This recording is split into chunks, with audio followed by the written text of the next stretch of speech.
Alors là, effectivement, je vous dirais, qu'est-ce qu'il y a encore à vous raconter sur l'objet? Je vous avais parlé un peu de la question des provisionals. Je préfère vous donner d'abord toutes ces informations un peu, et après, si ça vous va, on va regarder quelques exemples. Et peut-être, bon, je ne veux pas dire on va faire plus vite qu'on avait anticipé, mais on ne sait jamais. Il y a encore une chose qu'on peut faire. Comme je vous disais hier, je peux demander à la machine ce qui arrive là, donc c'est la façon dans laquelle on affiche la partition au fur et à mesure qu'elle est composée. On peut demander à la machine de nous donner ce qu'il a trouvé, donc la portion de solution qu'il a trouvée, à chaque fois qu'il fait un nouveau assignement. Tout en sachant que cet assignement peut être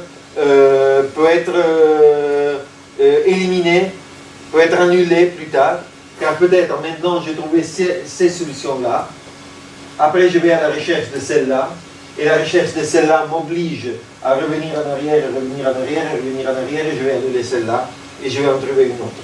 D'accord? Mais au moins pour avoir un peu une idée de l'état de l'avancement de la recherche et du parcours de recherche, il peut être très intéressant de voir un peu l'avancement, justement, et de voir les solutions partielles à fur et à mesure qu'elles se composent. Ça, je le fais avec un attribut qui est l'attribut provisional de l'objet.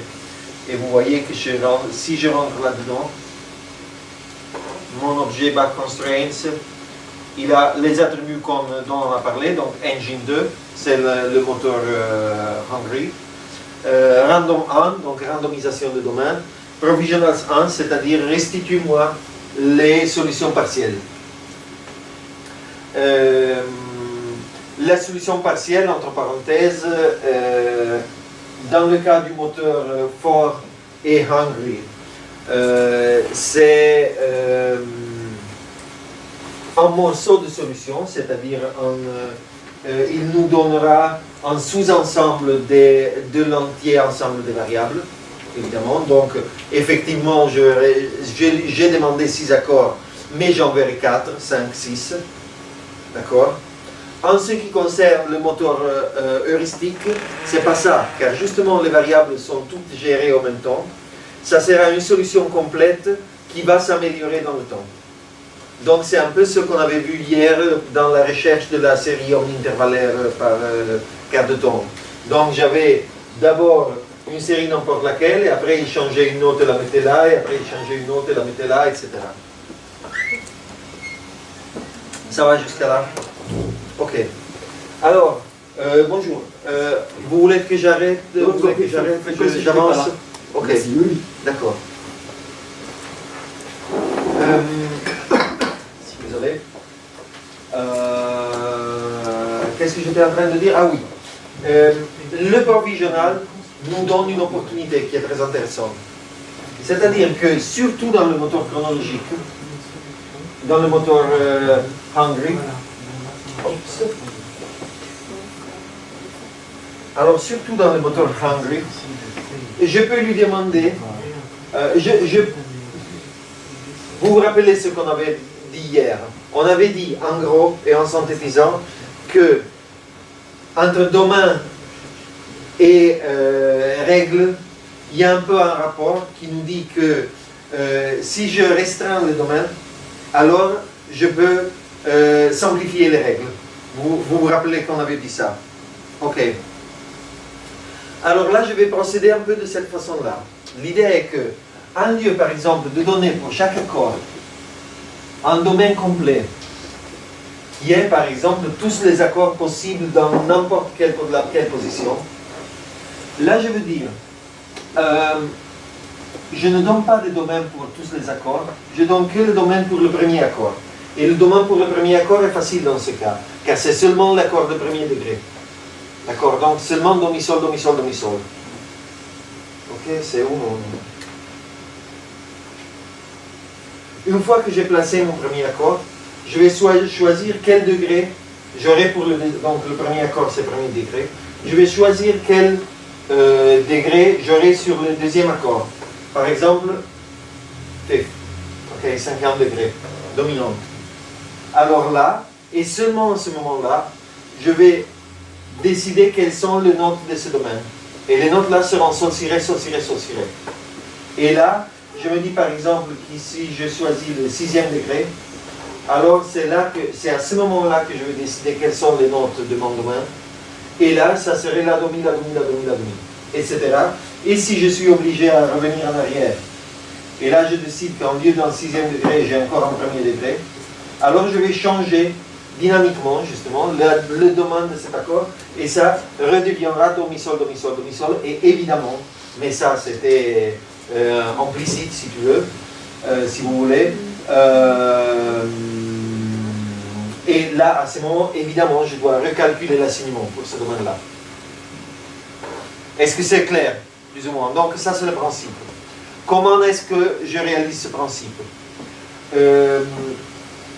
À chaque fois que la machine me restitue un résultat partiel, un provisional, on l'appelle, je obtiens un message qui est justement le message provisional, suivi de la liste qui correspond aux assignements de variables que j'ai obtenus jusqu'à là. Il n'y a pas forcément de parenthèses d'ailleurs. S'il y en a dans ce cas-là, en raison de comment j'ai décidé d'implémenter le domaine, il n'y a pas forcément de parenthèses, d'accord? Donc, provisional suivi de ma liste. Je peux intercepter ce message provisional, calculer mon domaine pour la prochaine variable, ou pour les prochaines variables, renvoyer à l'objet. Donc, disons, l'objet me donne le message provisional. Moi, je renvoie à l'objet un message qui est set domains,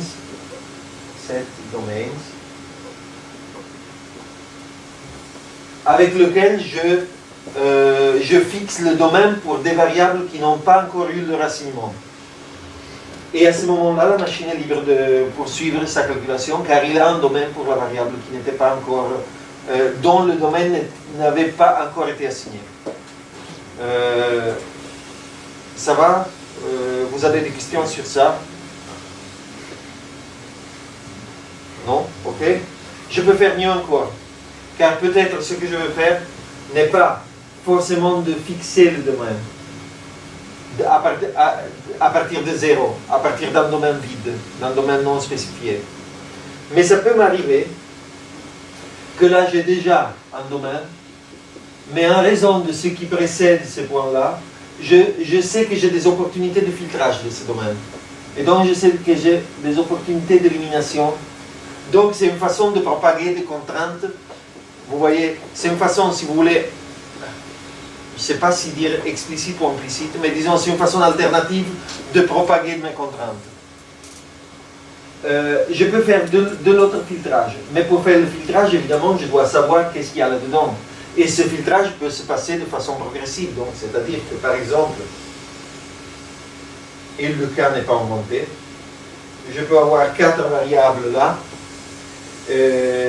dont les domaines sont déjà assignés et dont les valeurs sont déjà assignées aussi. D'accord? Donc elles sont 4 variables pleines, disons.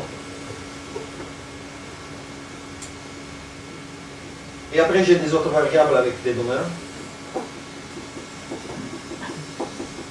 Et par exemple, au moment où je me trouve là, je sais que je peux filtrer un peu ce domaine-là et ce domaine-là. D'accord? Après, je calcule ma prochaine variable. Donc, cette variable devient assignée. Donc, j'ai un nouveau provisional. Et je peux faire du filtrage ultérieur sur ce domaine-là. Vous voyez? Donc, pour pouvoir opérer ce filtrage, j'ai besoin de pouvoir récupérer à tout moment le contenu d'un domaine futur. Vous voyez? Ça, je peux faire. Car effectivement, quand j'obtiens provisional, alors, une possibilité est, j'obtiens provisional et je restitue cette domaine. Une autre possibilité est que j'obtiens provisional,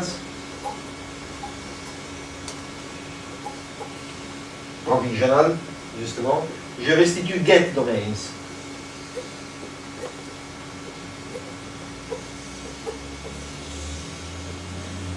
J'obtiens les contenus des domaines pour lesquels j'ai demandé à la machine de les récupérer. Donc j'obtiens domaine et je restitue cette domaine.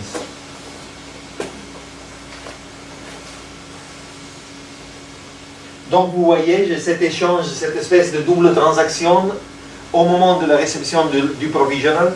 J'ai cette espèce de double transaction où j'interroge la machine pour des domaines, j'obtiens des domaines, je les filtre et je restitue les domaines filtrés, etc. Et tout ça peut se faire à tout moment où je reçois les provisional. Attention, dans le moteur for et dans le moteur chronologique, non pas dans le moteur heuristique, évidemment, car le moteur heuristique a besoin dès le début de l'entière connaissance du problème, car il a besoin dès le début de pouvoir travailler sur toutes les variables de façon simultanée. Ok? Donc ça c'est, disons, je ne veux même pas dire la théorie, c'est les principes de la technologie.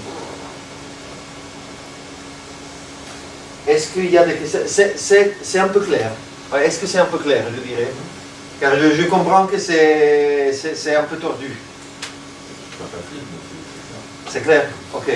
Alors l'avantage de travailler sur ça est qu'au moment où je vais faire ma recherche sur mon domaine lambda, ça peut m'arriver que le domaine lambda est extrêmement plus petit que si j'aurais si j'aurais fait la recherche sur tout l'espace possible, d'accord, sur un espace de candidats beaucoup plus grand. Donc, ça rend la recherche immensement plus rapide.